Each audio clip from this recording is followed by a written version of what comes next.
Christ, que ton témoignage sera raconté de génération en génération.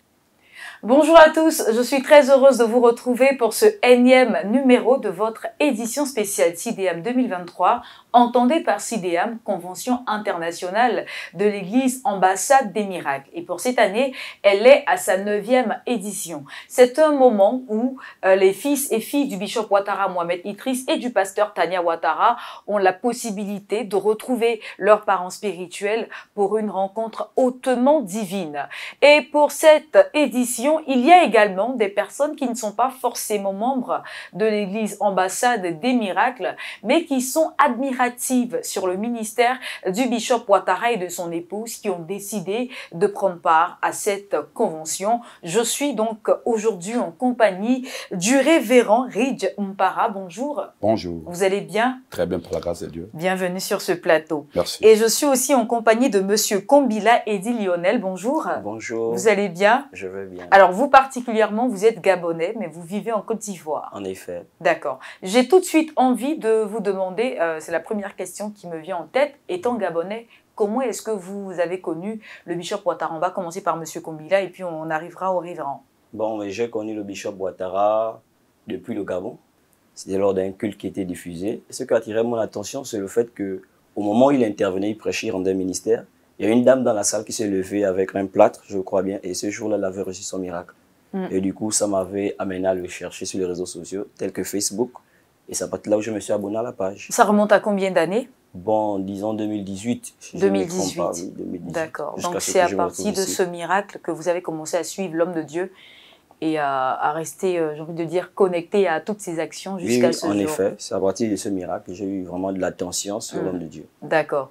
Alors, et à quel moment est-ce que vous arrivez en Côte d'Ivoire pour pouvoir vous installer et puis être, j'ai envie de dire, plus proche? Bon, mais c'est lors de mon cursus scolaire, j'ai eu une immersion pour la Côte d'Ivoire. Bon, ça ne remonte pas très longtemps. C'est vrai qu'en venant, ma première année, j'ai pas duré. J'ai pas duré, je suis retourné au Gabon. Et en revenant, voilà, je suis arrivé dans une école où j'ai eu aussi un collègue ou condisciple qui prie ici. Qui prie à l'église Ambassade des Miracles. En même temps son nom, c'est Tokale le chantre. D'accord. Ah, d'accord. Voilà. Il a tenu à ce que je sois ici et puis bon, moi ça m'a arrangé parce qu'en même temps, comme je disais au départ, que j'avais déjà connu le bishop Ouattara et j'ai voulu le voir de manière en présentiel. D'accord. Et ça m'a fait du bien au fait. Très bien. Voilà. Et vous, révérend Mpara, comment est-ce que vous avez connu le bishop Ouattara?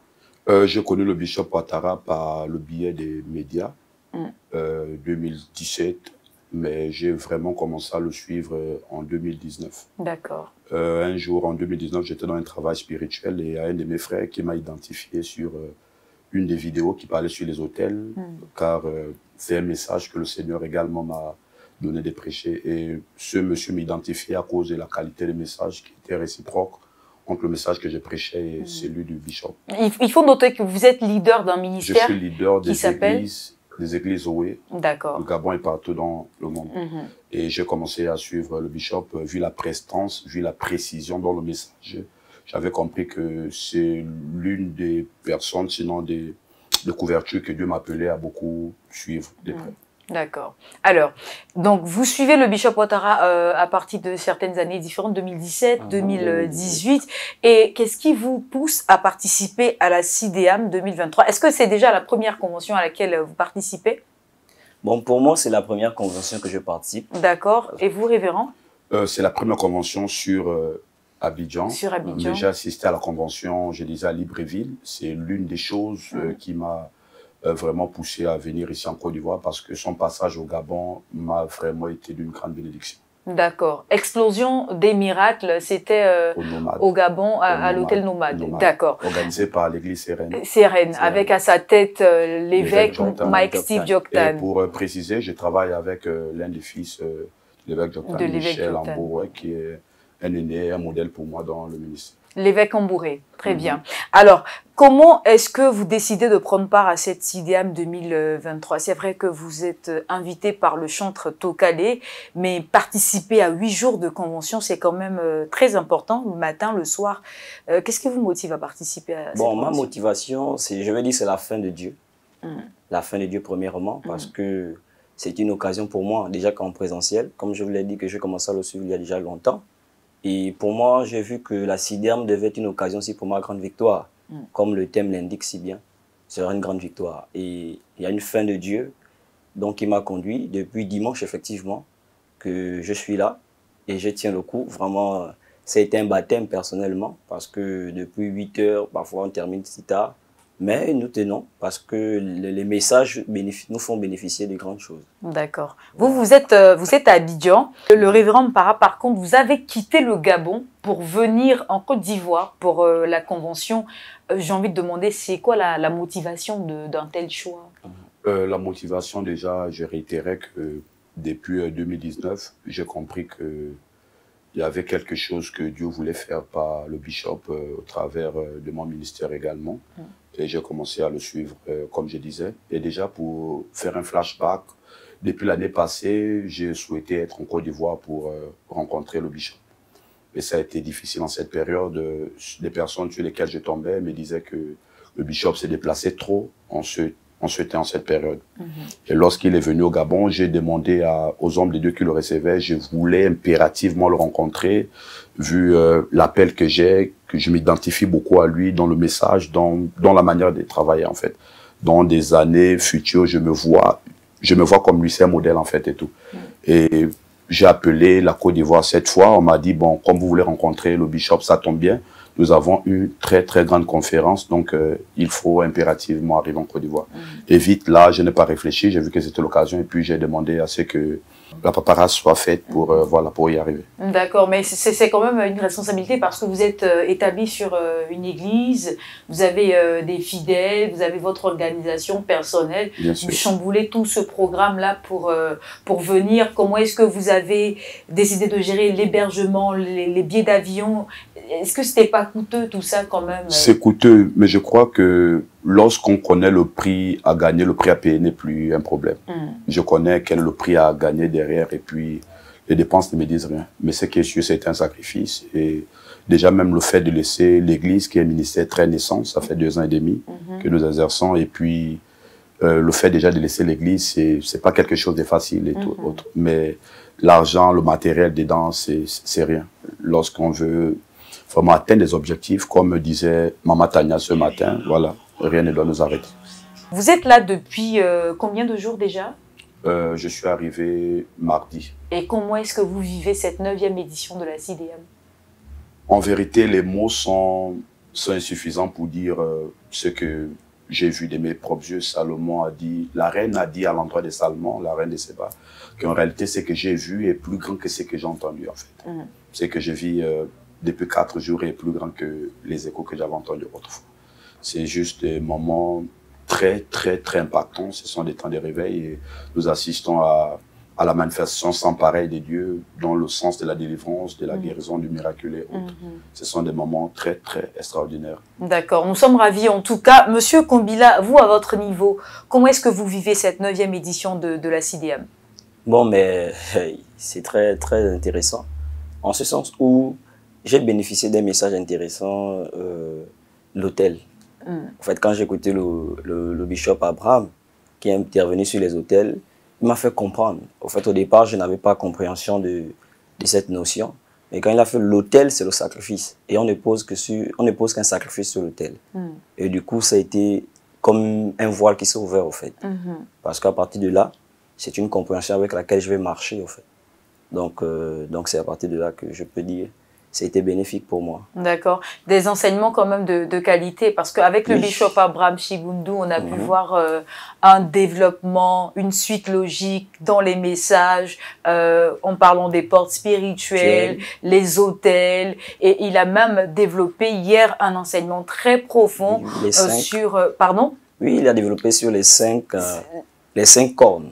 Exactement. Voilà, 5 cornes. Avec également les 5 types d'ennemis, enfin les 4 types d'ennemis, notamment Goliath, Héros, Jézabel, tout ça. Donc c'est des messages qui sont perçus parfaitement bien, certainement, par les pasteurs. Mais nous, ce qu'on va avoir à notre niveau, c'est ce que vous retenez exactement. Il a dit, pour lui, il a retenu les hôtels. Vous, révérend Mpara, qu'est-ce que vous retenez exactement de toute cette suite logique d'enseignements donnés par les orateurs depuis? Bon, j'ai beaucoup retenu et de plus, mon message était affûté une fois de plus parce que j'ai réitéré dans mes propos que je prêche un message identique au bishop. Je m'identifie en lui. D'accord, au bishop Ouattara. Au bishop Ouattara. D'accord. Donc, pendant ces temps, j'ai beaucoup appris parce qu'on le dit que la vie est une école. On apprend chaque jour et même dans le ministère, on apprend chaque jour.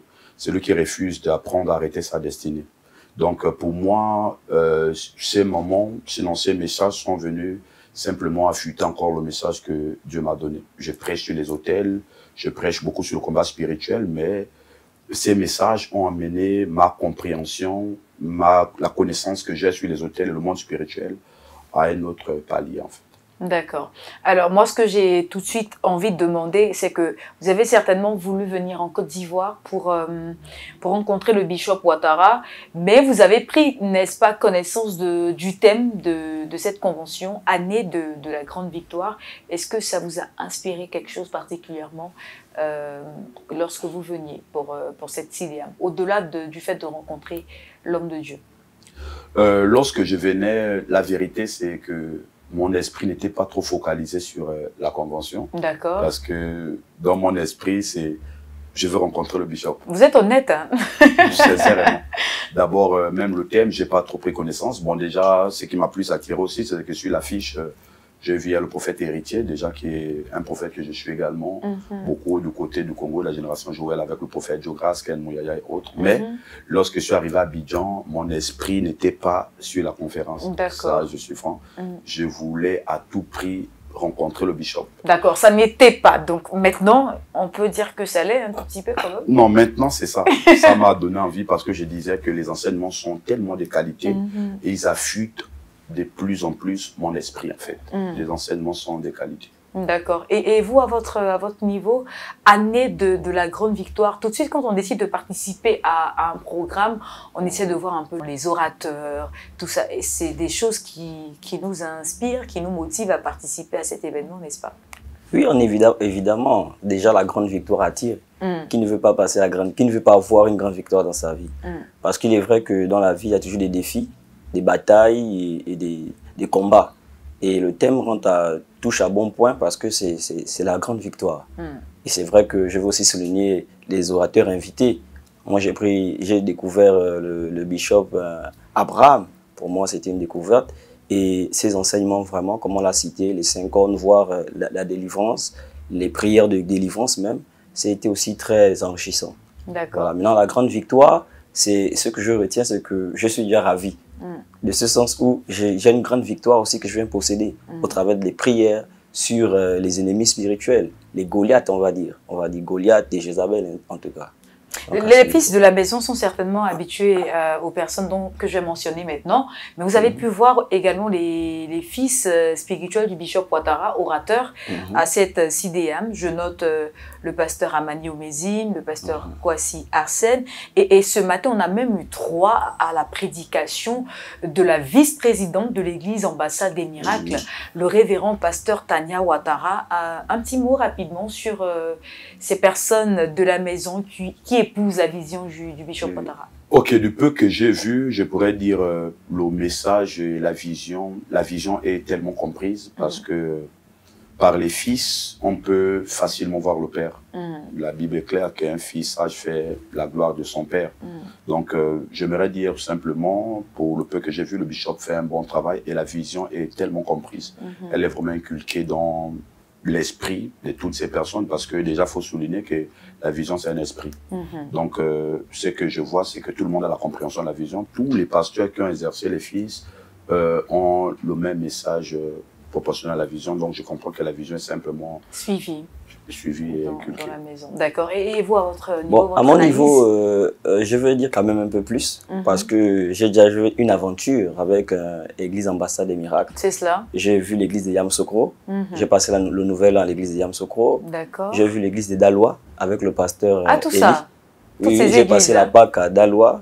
Vous voyez que donc, je suis complètement plongé dans Ambassade des Miracles. D'accord. Et c'est comme l'homme de Dieu a dit tout à l'heure, Ambassade des Miracles, Dieu envoie le travail du Père par les fils.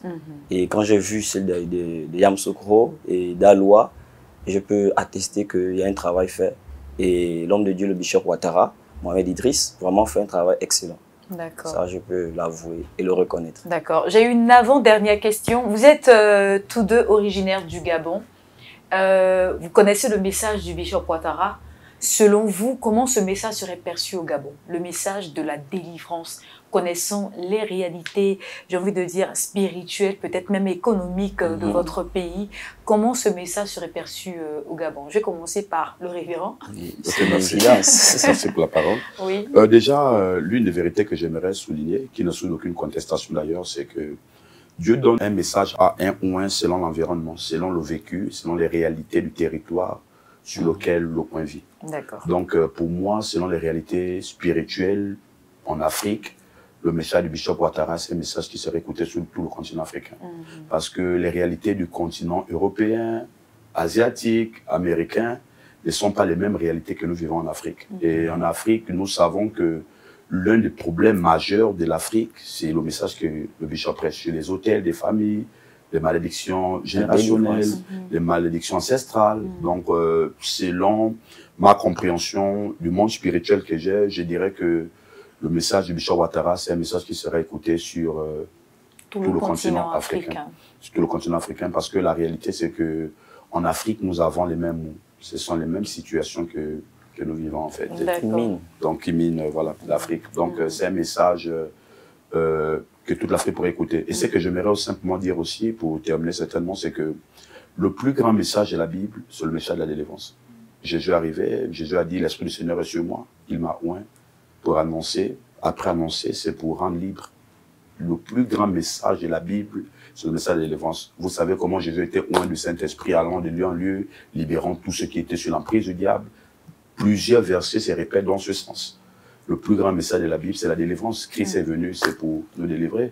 Chacun suivait sa propre voie et tout. Donc, le message du Bishop Ouattara, c'est un message qui sera écouté, selon moi, partout.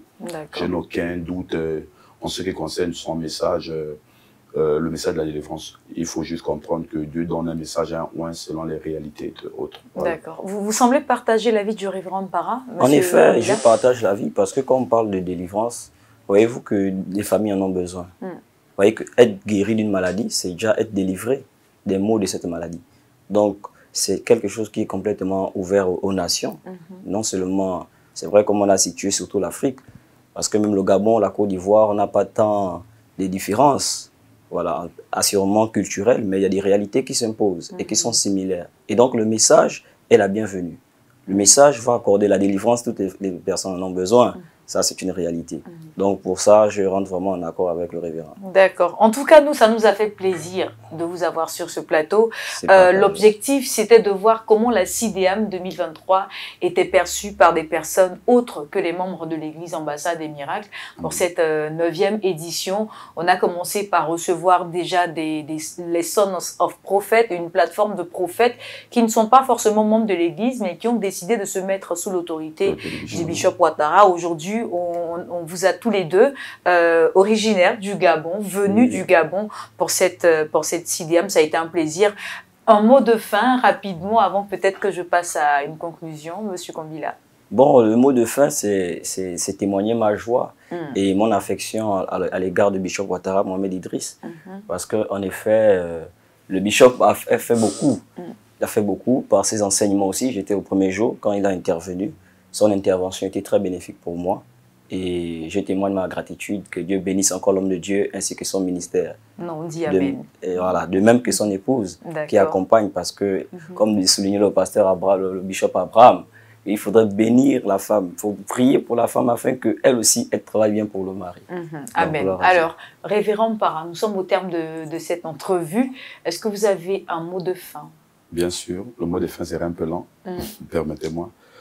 Déjà, pour faire un tour en arrière, déjà, j'aimerais dire que toute l'Église, dans les églises dont j'ai la charge, les pasteurs, tout le monde sur le Bishop Ouattara des prêts. Parce que c'est, comme je disais, c'est un message qui est proportionnel à notre vision. Deuxièmement, dans le temps futur, le matin, je parlais avec le président de l'Église, qui est un de mes fils, et je lui ai dit, les prochaines conférences en Côte d'Ivoire, ce sera la moitié de l'Église qui se déplacera pour prendre part à ces conventions. Troisièmement, nous apprécions vraiment le message du Bishop. J'ai beaucoup d'enfants, des fils qui disent que « Mais papa, vous avez des traits ». J'ai dit, c'est mon père. C'est mon père. Donc, nous sommes bénis d'être en Côte d'Ivoire. Nous sommes bénis par le bishop, le ministère du bishop Ouattara. En fait, les mots du dictionnaire français ne peuvent pas égaler mon sentiment à l'endroit de, voilà, à l'endroit de la bénédiction ou du modèle qu'il est pour moi. Il y a un homme de Dieu qui a dit quelque chose le matin, le prophète héritier, que lorsqu'on voit le bishop Ouattara, ça nous donne envie de réussir. Et je ne vous cache pas, je suis animé par un grand sentiment de réussite seulement lorsque j'ai vu le bishop Ouattara pendant cette convention. C'est une bénédiction vraiment. Et nous prions pour son ministère afin que Dieu l'utilise encore davantage dans les nations. Parce que la Bible déclare qu'avec Dieu, nous irons de gloire en gloire.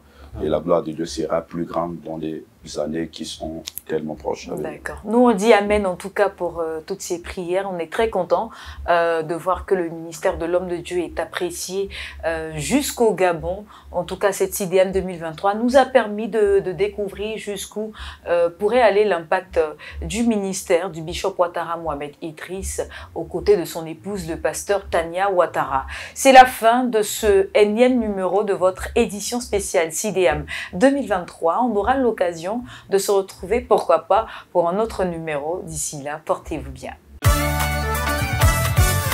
Je déclare au nom de Jésus-Christ